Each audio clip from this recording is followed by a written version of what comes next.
Bueno, disculpad la demora. Siempre hay problemas técnicos inesperados y eso no podía faltar. Un evento que, bueno, la ventaja es que hay gente en casa que también puede estar participando, que no los vemos, pero están. Estamos unas 300 personas entre los que estamos aquí y los que están en casa. Ahora va a hablarnos Vicente Merlo. Es filósofo, profesor de filosofía y autor de numerosos libros sobre hinduismo, filosofía hindú, la consciencia, y también un último libro que ha escrito es sobre psicología transpersonal. Estuvo en la creación y la fundación de la primera asociación transpersonal que hubo en España, la Asociación Transpersonal Española, junto con otros colegas, y bueno, desde entonces pues siempre ha permanecido en esta disciplina. Es un hombre que, además de transpersonal, es muy humano. Es una pena que no pueda estar aquí por razones de peso mayor, muy humanas también, Vicente. Así que le perdonamos que no esté y también esperemos que en un futuro pues podamos verlo en persona. Pero ya con su presencia digital vais a poder constatar la gran persona que es. Vicente, te dejo con el público. Muchas gracias. Buenas tardes. Espero que se me oiga mejor de lo que yo oía a la presentación que se estaba haciendo. ¿Se me escucha? Voy a suponer que bien. Vale, pues quiero empezar agradeciendo sinceramente la invitación a estas extraordinarias jornadas a las que me hubiera gustado mucho asistir presencialmente, pero que, como se decía, causas ajenas a mi voluntad lo han impedido, pero al menos estas redes que a veces tanto nos enredan nos permiten comunicarnos también, aunque sea un tanto defectuosamente. Dado el tiempo que me ha costado entrar, voy a reducir mi presentación a media hora. Así es que no pierdo más tiempo y voy a ello. No sé si... Exacto. El título, que en el programa creo que ha aparecido solo la identidad en la psicología transpersonal y el yoga. Quiero decir desde el principio, sobre todo porque mi ponencia va a reducirse al yoga integral de Sri Aurobindo. Entonces se trata de intentar sino una comparación, una exposición de la concepción de la identidad personal, transpersonal, que se da en Sri Aurobindo por una parte y en la psicología transpersonal algunos de sus representantes por otra parte. Paso el contenido y no voy a ir pasando diapositiva a diapositiva porque hay para más de media hora. Solo empiezo diciendo que creo que coincidiremos en que esta cuestión de nuestra identidad, incluso su propia existencia, si existe algo así como una identidad, una mismidad personal o transpersonal, ha sido una de las cuestiones centrales en la psicología y en la filosofía y lo sigue viendo. Vamos a ver lo que nos dicen algunos de los representantes de la psicología transpersonal y también Sri Aurobindo. De la manera más sintética posible, no quiero dar por supuesto que todos los oyentes conocen, quizás sí, la psicología transpersonal, pero no a Sri Aurobindo. De él diría tan solo que se sitúa en la primera mitad del siglo XX, nace en 1872, muere en 1950, va a ser educado en Inglaterra durante 14 años y se va a convertir en uno de los pioneros de la síntesis Oriente-Occidente. Su concepción podemos entenderla como un no dualismo integral, Purna Advaita, y su trabajo práctico como un yoga integral y supramental, Purna Yoga. El término supramental es el término central para comprender no solo la concepción teórica de Sri Aurobindo, sino también su práctica, su praxis, su acción en el mundo. De la psicología transpersonal, creo que todos los presentes, sobre todo después de las 3 magníficas presentaciones que, aunque no he podido ver, supongo que se han realizado, la de la de Berta, la de Jorge y la de Saúl, si así ha sido, al menos me gustaría decir dos ideas de la psicología transpersonal en general antes de entrar a la cuestión de la identidad. La psicología transpersonal nace a finales de de los años 60, de la década de los 60, como un intento de unir la ciencia occidental, sobre todo la psicología, y las sabidurías orientales. Sobre todo, yo creo que puede decirse hinduismo y concretamente Vedanta, y más exactamente Vedanta no dualista, y budismo, el Zen en ocasiones y el Vajrayana en otras ocasiones. ¿Por qué unirlos? No es una casualidad el hablar de Sri Aurobindo y la psicología transpersonal. La influencia de Sri Aurobindo en la psicología transpersonal ha sido y sigue siendo importante. De hecho, bastaría nombrar dos de sus discípulos indios, Indra Sen y Haridas Chaudhuri, colaborando en la preformación de lo que luego sería el California Institute of Integral Studies. Baste mencionar la importancia que tuvo en Esalen con uno de sus fundadores, Michael Murphy, que estuvo en el ashram de Pondicherry y después dejó la impronta del yoga integral en buena parte de Esalen. Creo que es innecesario recordar la influencia también en Wilber. Recordemos que John Rowan le criticaba justamente a Wilber el haberse centrado en el Vedanta, el budismo y Sri Aurobindo. Pues bien, la influencia también en Stanislav Grof, el reconocimiento de su proximidad en el caso de Michael Daniels, la presencia de Sri Aurobindo en la psicología transpersonal, yo creo que es un hecho, en cierta medida, y de allí la unión. Empecemos por la psicología transpersonal, que trata de unir no solo Oriente y Occidente, sino también integrar en lo personal, lo prepersonal, pero también lo transpersonal. Ya no se trata solo de un trabajo más o menos psicoanalítico con el subconsciente y un intento de hacer consciente lo inconsciente, sino que se trata también de hacer descender lo supraconsciente e integrarlo en la vida cotidiana, para que lo transpersonal no signifique solo un más allá de lo personal, sino que atraviesa lo personal, transformándolo, transfigurándolo. Vamos a la cuestión de la identidad personal, ya concretamente, primero en la psicología transpersonal. A mí me gusta, y es bastante general en los textos de psicología transpersonal, hablar de los precursores antes de que lleguen los grandes pilares, los grandes exponentes de la psicología transpersonal.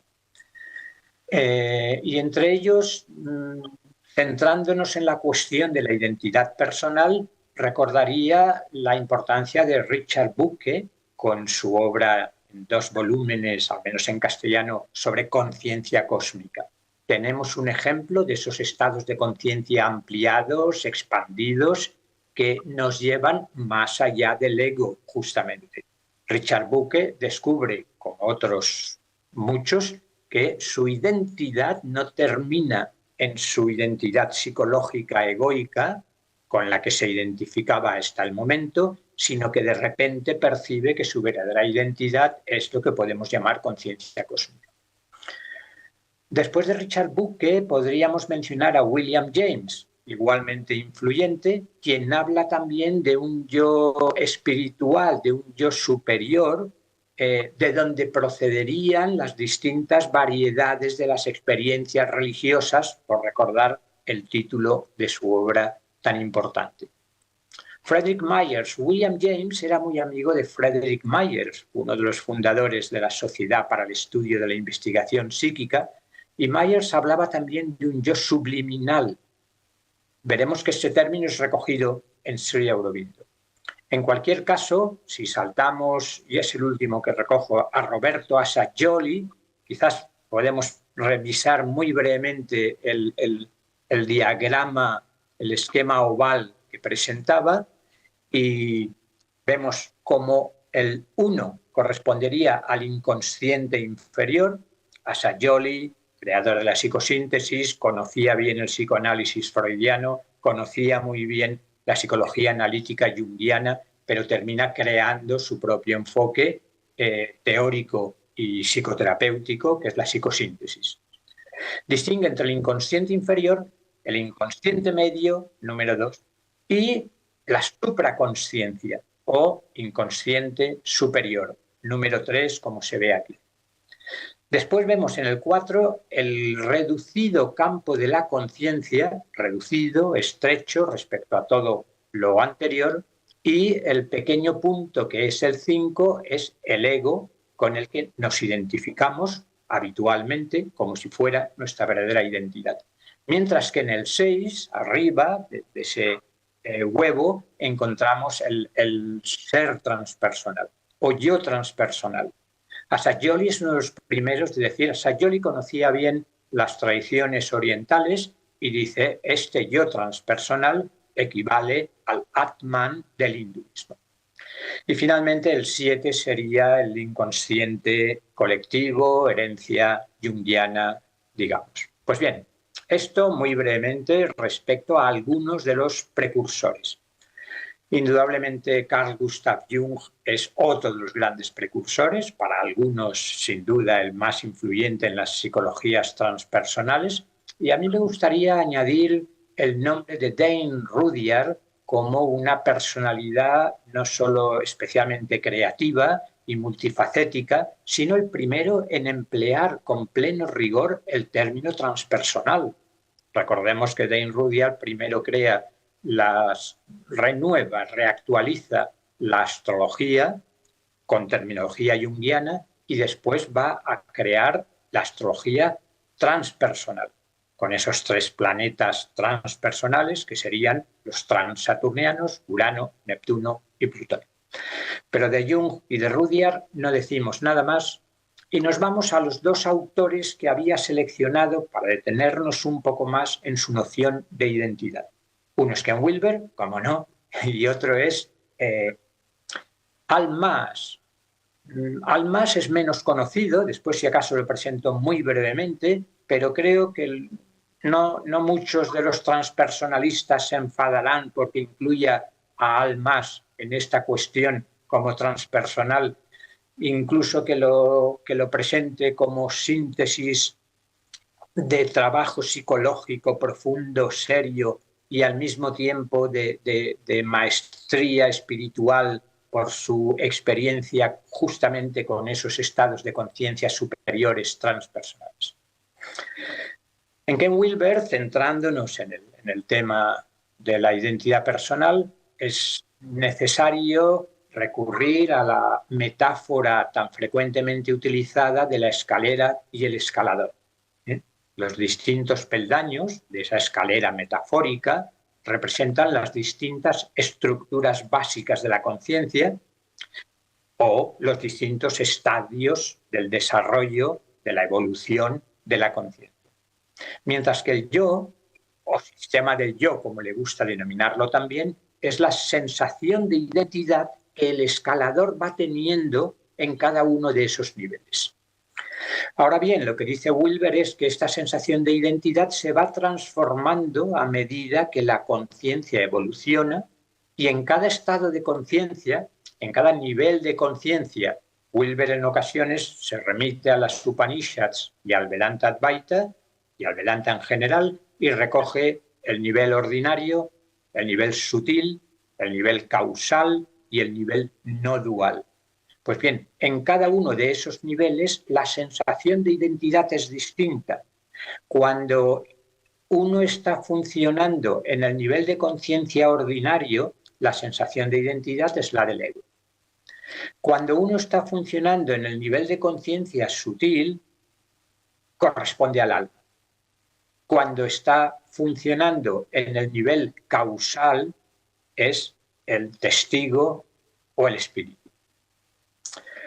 Yo creo que hay cierta ambigüedad en Wilber.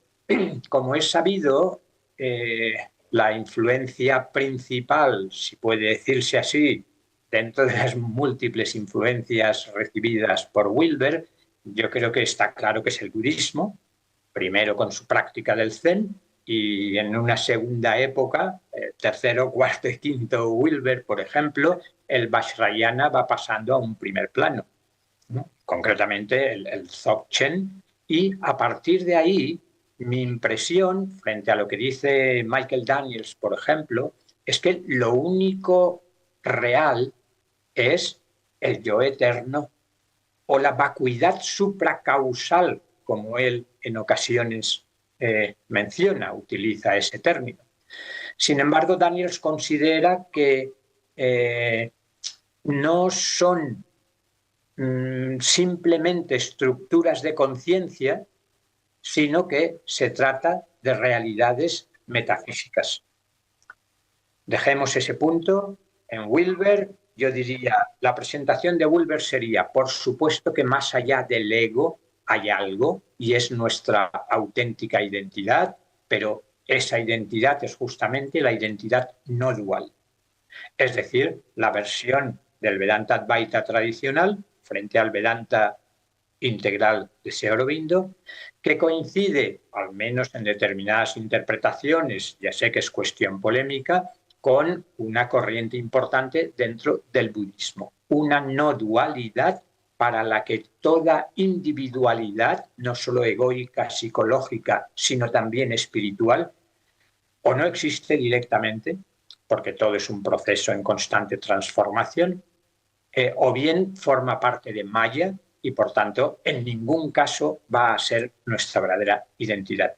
Solo el self, el vacío supracausal, la vacuidad shunyata budista, constituiría nuestra auténtica identidad.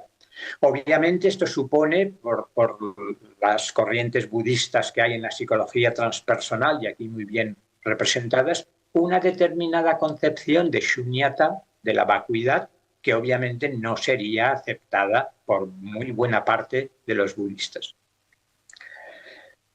Dejemos pues a Wilber con esa única idea. Es el yo eterno el que se manifiesta y es percibido o como ego, o como alma, o como testigo, y nuestra única identidad auténtica es esa conciencia no dual.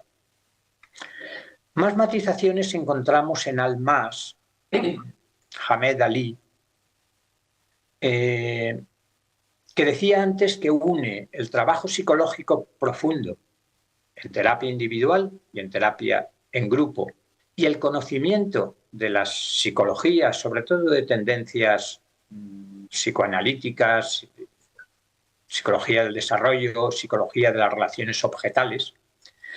Y el punto central que quería enfatizar es la importancia que concede a lo que él denomina esencia personal. La esencia personal es para Al-Mas la dimensión crucial de la identidad personal. El libro que aquí cito de 1988 se titula justamente The Pearl Beyond Price, la perla de valor incalculable. Esa perla de valor incalculable y que hay que descubrir en el trabajo interno profundo es justamente lo que él denomina esencia personal. Ahora bien, hay que distinguir la esencia personal del ego, la individualidad egoica, y también de lo que él llama el essential self, el yo esencial o ser esencial, si se quiere. Lo primero que hay que decir es que para Al-Mas el ego es un reflejo de la esencia personal, que es el verdadero ser humano, digamos. Y la esencia personal es una presencia atemporal, que tiene unas cualidades como la autonomía, la plenitud, la armonía, la integridad, etc. Y a su vez, dicha esencia personal, el núcleo de nuestra identidad, como se está viendo, constituye un aspecto del ser. De especial importancia, y por eso vamos a verlo, resulta la relación y la diferencia que hay entre la esencia personal y el yo esencial, que a primera vista podrían parecer lo mismo. Casi textualmente dice así Al-Mas: El essential self, yo, ser esencial, es un aspecto central de la esencia, diferente de la esencia personal. La esencia personal se siente como una individualidad, una persona, mientras que el yo esencial, o el ser esencial, se siente como una identidad, una sensación de self. La esencia personal se siente como yo soy, mientras que el yo esencial se siente como yo. La esencia personal tiene un cierto sentido de identidad, pero no es tan específico y distinto como el yo esencial. Fijémonos, la idea sería, el yo esencial es como la fuente más general de la cual surge la esencia personal. Es como si ese ser esencial se plenificara, alcanzara una plenitud individualizada a través de la metabolización de la experiencia personal. Y dice Almas, la comprensión de la relación entre la esencia personal y el ser esencial es una cierta realización en el proceso de realización interior. Y además es algo que ocurre solo en sus etapas más profundas. La esencia personal es la verdadera persona y el yo esencial es su verdadera fuente. Uno se experimenta a sí mismo como una plenitud viva, como la expresión del amor, el gozo, el placer, el valor y la luz del yo. Uno es el ser, pero plenamente enraizado en el mundo. Antes, aunque estaba en una diapositiva, no he recogido la idea de que Glenn Hartelius, uno de los destacados representantes actuales de la psicología transpersonal, con su intento de que lo que denominamos psicología transpersonal permanezca en el seguro camino de la ciencia, como diría Kant, y no se convierta en una teoría metafísica especulativa, en un estudio bibliométrico con una serie de colaboradores, mostró la existencia de dos olas en la historia ya de la psicología transpersonal.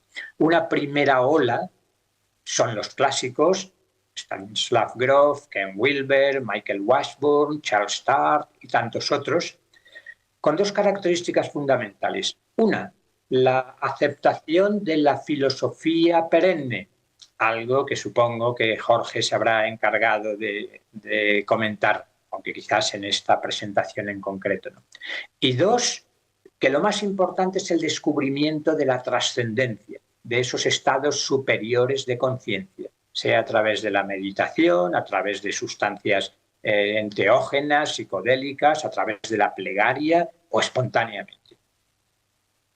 Mientras que la segunda ola, que comenzaría aproximadamente a principios del siglo XXI, y bastante tiene que ver en ello la obra pionera de Jorge Ferrer, a quienes habéis escuchado esta mañana, su primera obra, unido a un enfoque más ecológico y feminista, estarían produciendo una segunda ola para la cual la encarnación, esa full chakra spirituality que dice Jorge, ¿no? Esa espiritualidad de todos los chakras y no solo desde el plexo solar hacia arriba, constituirían características de esta segunda ola.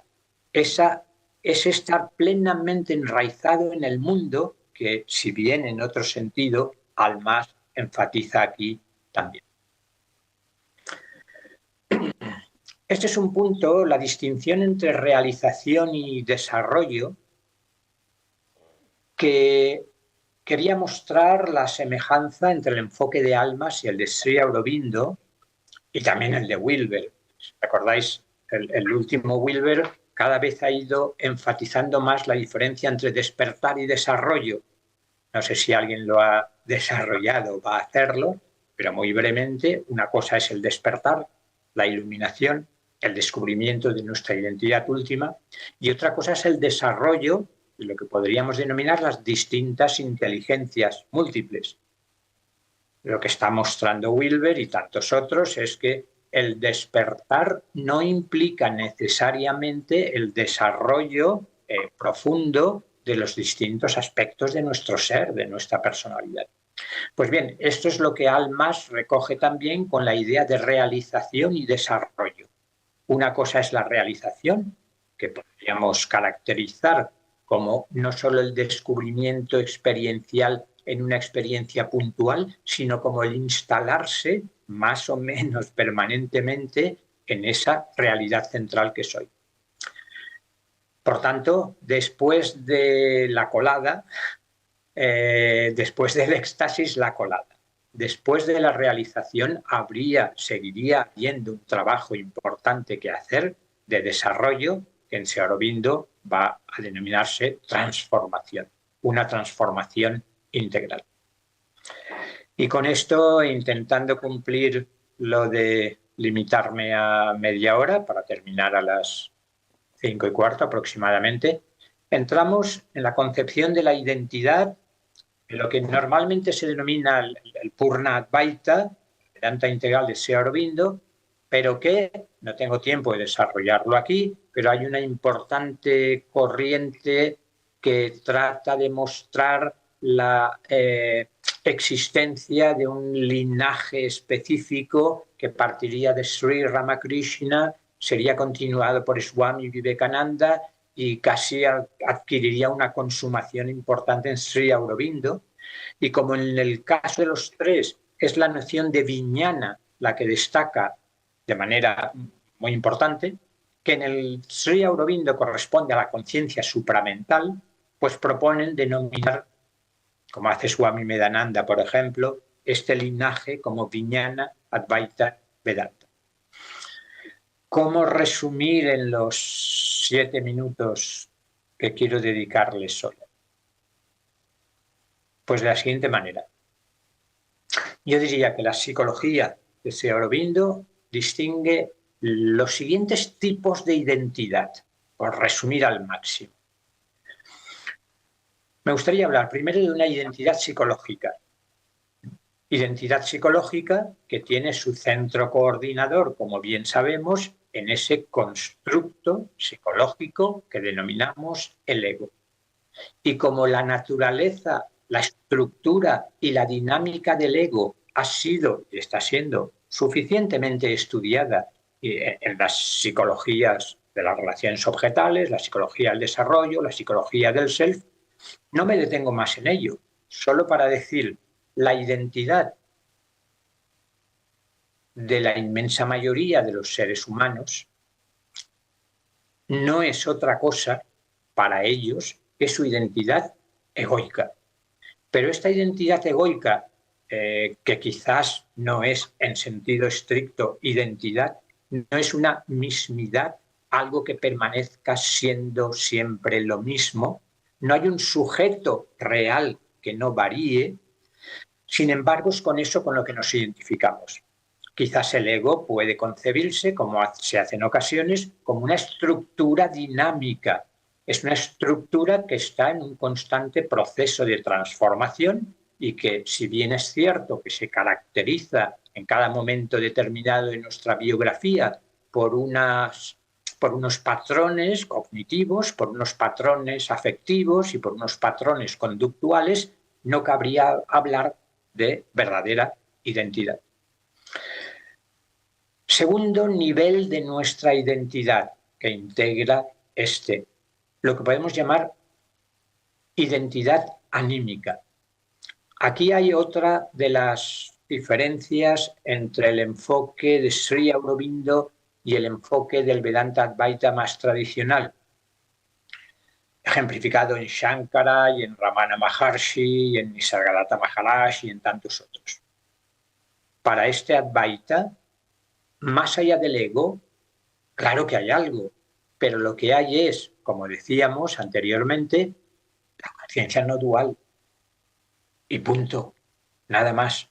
Cualquier individualidad formaría parte de Maya. Por tanto, en última instancia, sería un espejismo, una especie de ilusión. Pues bien, Sri Aurobindo dice, no, en mi experiencia, más allá del ego, y antes de llegar a la conciencia no dual como mi identidad más profunda, existe una identidad anímica. Sri Aurobindo hablaba del psychic being, pero yo prefiero traducirlo como ser anímico, porque ser psíquico suena excesivamente a psicológico o a paranormal, y no es esa la idea en Sri Aurobindo. De hecho, él lo identifica con el término soul, con el término alma.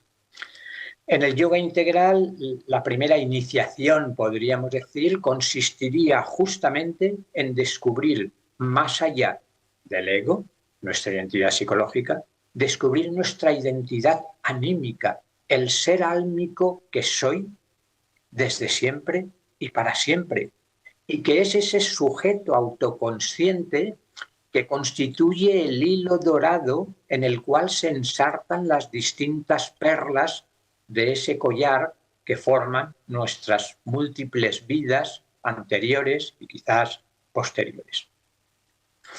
¿Se acaba aquí con el descubrimiento del alma? No. Sri Aurobindo en realidad habla de nuestro ser central, que estaría constituido por lo que Ibn Arabi llamaría el polo terrestre, que es el ser anímico, y el polo celeste, que es lo que Sri Aurobindo denomina el Jivatman, si se quiere, nuestra mónada o nuestro espíritu individual, pero que está más allá de la manifestación. Mientras que el ser anímico es una especie de proyección, de delegado del espíritu individual. 2 puntos más para terminar. ¿Qué seguimos descubriendo si profundizamos más allá de nuestra identidad psicológica, el ego, nuestra identidad anímica, el alma, nuestra identidad monádica, el espíritu individual? Descubrimos la conciencia cósmica de Bucke y de tantos, o no tantos, pero sí algunos que la han descrito, como el propio Grof recoge en su matizado mapa de la conciencia. Por tanto, esta individualidad, sin perderse, recupera la naturaleza cósmica universal de su propia conciencia.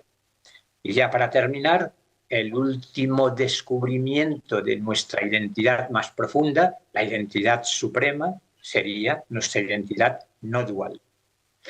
Esto es lo que hace que Sri Aurobindo se reivindique como Advaita, como no dualista, su concepción. ¿Por qué? Porque en última instancia solo existe esa única realidad, ser, conciencia no dual, aunque se permite el lujo de poder manifestarse en una multiplicidad infinita, como el propio infinito que es, o indefinida si se prefiere, en la manifestación.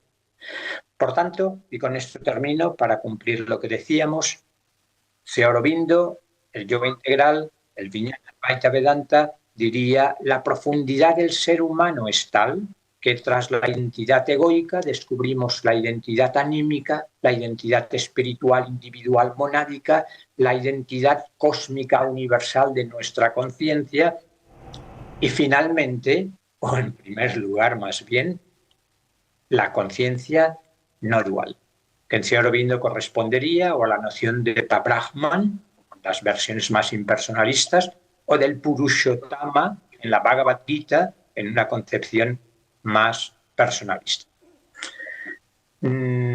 Es raro hablar de Sri Aurobindo y no hablar de la conciencia-energía supramental, pero termino con esa referencia a la importancia del momento descendente, del momento de la transformación. Nuestro yoga comienza, dice Sri Aurobindo, donde los otros yogas tradicionales terminan. ¿En qué sentido? En el sentido de que muchas veces, no siempre, el yoga va asociado, como en buena parte del Vedanta, a un liberarse del mundo y del cuerpo, mientras que la diferencia fundamental de Sri Aurobindo es que esa liberación puede recrearse aquí y se quiere ser libre, pero libre en el cuerpo, libre en el mundo. Y con esto termino. Muchas gracias por la paciencia con esta fracturada presentación. Siento mucho no estar con vosotros, con ustedes, pero aún así ha sido un placer y nos vemos en otra ocasión. Muchas gracias.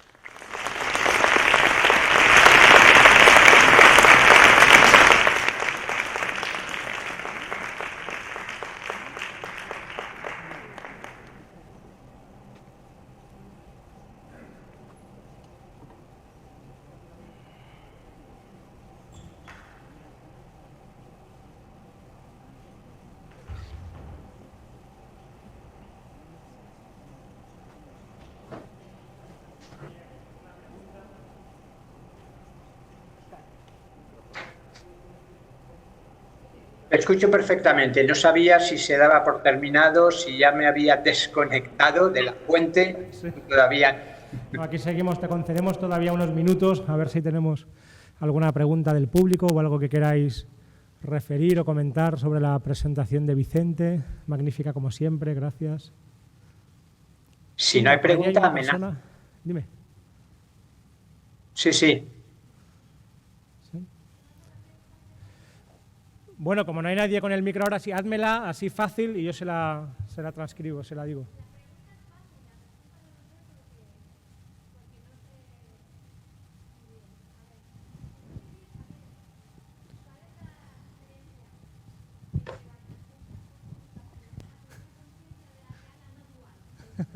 Vale.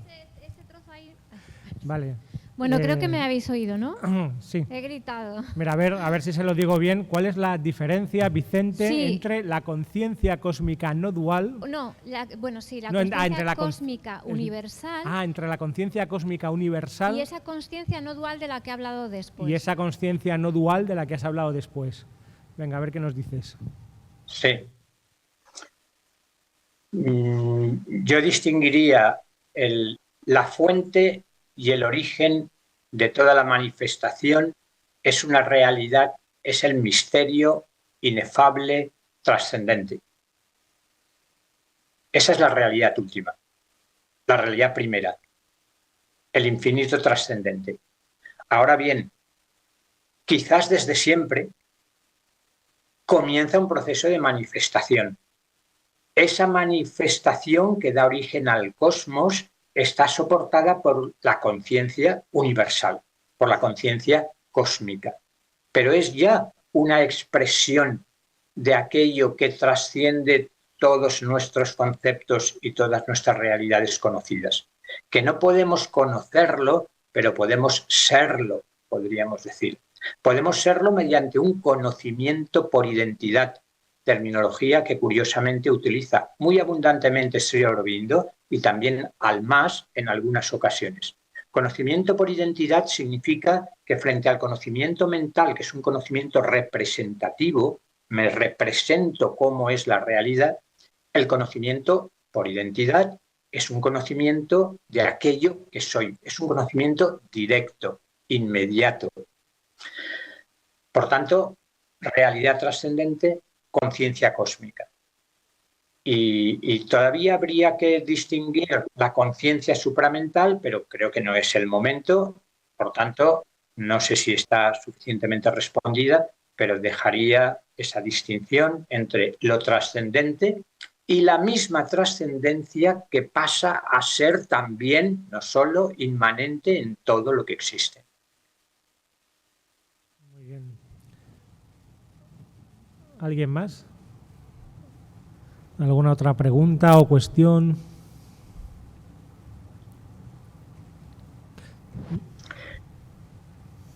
Si no hay pregunta, me amenazo con leer un breve fragmento de Savitri. Vamos a ver, tenemos una más por lo menos. No sé si me oye. Berta. Es Berta Meneses te pregunta. Un abrazo. Quiero decirte que me ha encantado que haya salido a Sayoli. Es extraordinario si se profundizara en la manera del diagrama del huevo de Sayoli. Elaborar una pedagogía de la interioridad a partir de este estudio de los tres inconscientes y la percepción, como dice Sayoli, que es genial. Siempre estamos investigando en el sótano de nuestra conciencia a nivel psicológico y sin percibir que también tenemos una terraza, ¿no? Cuando habla del otro yo. Entonces, te pregunto, ¿puede haber alguna investigación?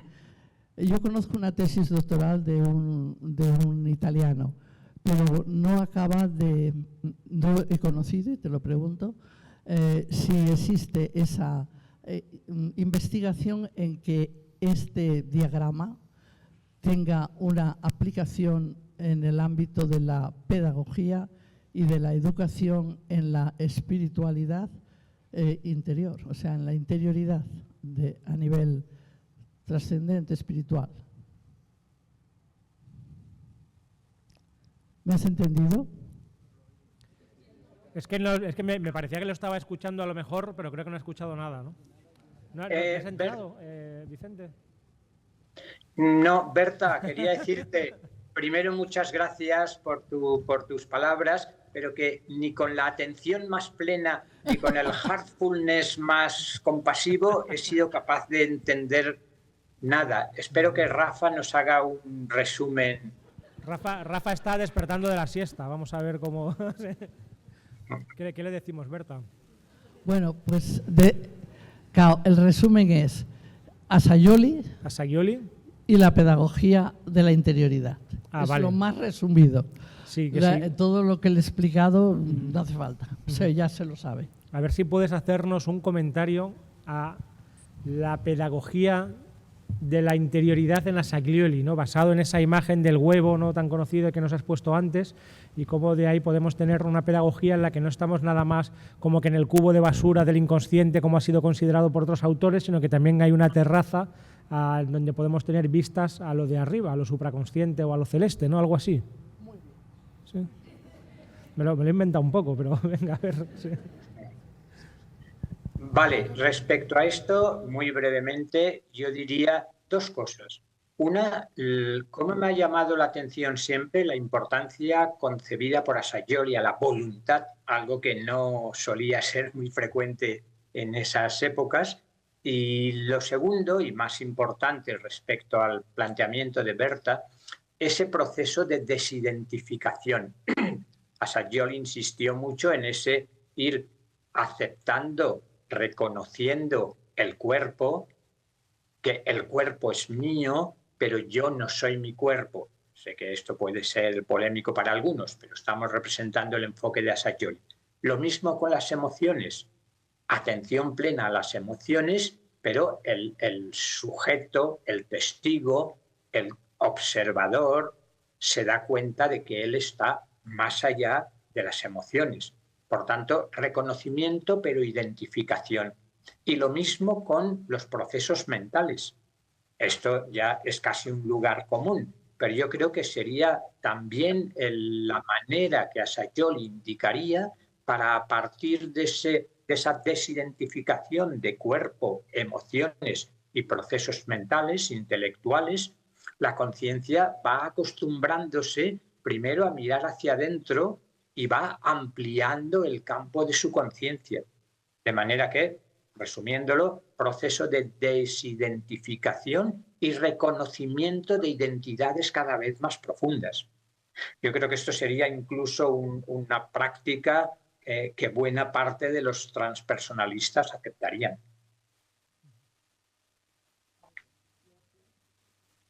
Me alegro mucho de escucharte, Berta, aunque sea a la distancia, ya que hace mucho que no nos veíamos y tampoco he podido verte y estar presencialmente con vosotros ahora. Mira, si quieres, dímela de manera muy sencilla, muy sintética, y yo se lo transmito casi frase a frase y así es más fácil. Sí. El despertar no es el desarrollo. Poner en relación, pido a ver si se puede poner en relación la noción del supramental, del descenso del supramental de Aurobindo, con esta noción de la psicología evolutiva, en el que podemos ir en etapas del desarrollo y reconociéndolas. ¿Qué diferencia entonces en la experiencia subjetiva del desarrollo el descenso de lo supramental, que es un concepto que yo no estoy familiarizada mucho? Vale, a ver, yo creo que lo he pillado. ¿No? Al hilo de la diferencia gulliveriana o en la psicología transpersonal actual entre el desarrollo y los niveles de conciencia del despertar, en relación con el concepto que tú expones basado en Aurobindo de la bajada del supramental. ¿Cómo se puede vivir o qué diferente o qué interesante sería vivir o entender esa diferencia y esos peldaños de la escalera, tanto del despertar como del desarrollo, teniendo en cuenta o incluyendo ese elemento de la bajada de la conciencia supramental, con lo que la persona que nos hacía la pregunta no estaba muy familiarizada, nos decía? No sé si has entendido algo. Sí. Yo diría que hay, en la medida en que lo he entendido, hay un elemento en común en el planteamiento de Wilber, de Al Mas y de Sri Aurobindo, mostrando la importancia no solo del despertar, sino después del desarrollo de la transformación. Esto en común, para transformar toda nuestra personalidad. Uno puede despertar, pero la mente, sus patrones emocionales y sus patrones conductuales y su sistema de creencias, en muchos sentidos, no cambiar. Pues bien, esto en común.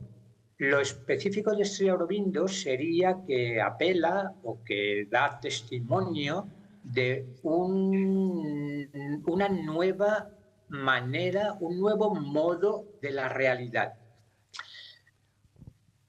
La materia sería el primero de los modos de ser conocidos. Evolutivamente de la materia, la energía, se supone que aparece la vida y todos los organismos vivos. Después aparece la mente y con ella el ser humano, pero estaríamos en el umbral de una posibilidad de una mutación evolutiva, porque digamos que el reloj cósmico habría marcado la hora de que la humanidad encarnase un nuevo principio, una nueva conciencia-energía, que supone una transfiguración tan radical de nuestro conocimiento, nuestra afectividad y hasta de nuestro cuerpo físico.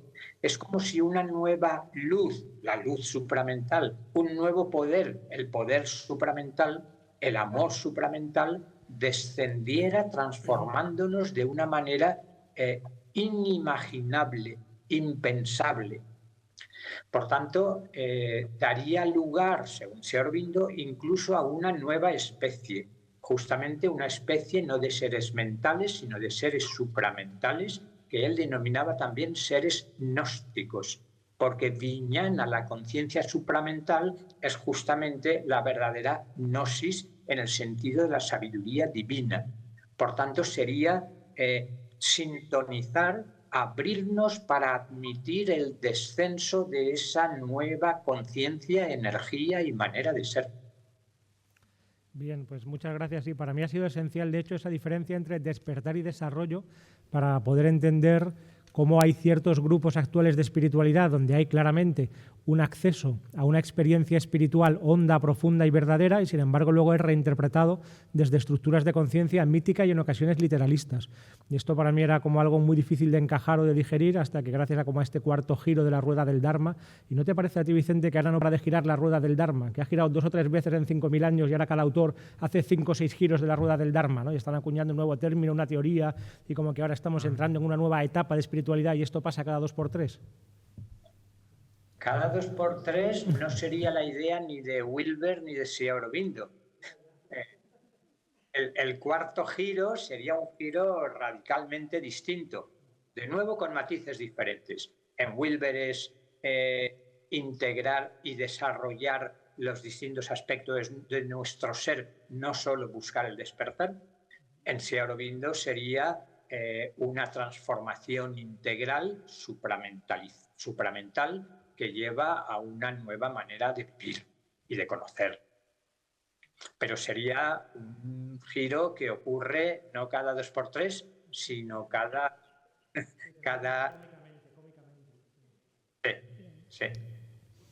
Muy bien, bueno, pues nada, muchas gracias, Vicente. Con toda la pena del mundo te vamos a dejar ya para seguir con el programa, que no sé si tú podrás seguirlo ahora online, porque me parece que ahora va a hablar Fernando, ¿verdad? Sí, bueno, pues nada, muchas gracias, Vicente. Me encantaría, pero no voy a poder seguirlo. Muchísimas gracias. Saludos a todos, los presentes y los ausentes. Bueno, pues le despido ya entonces.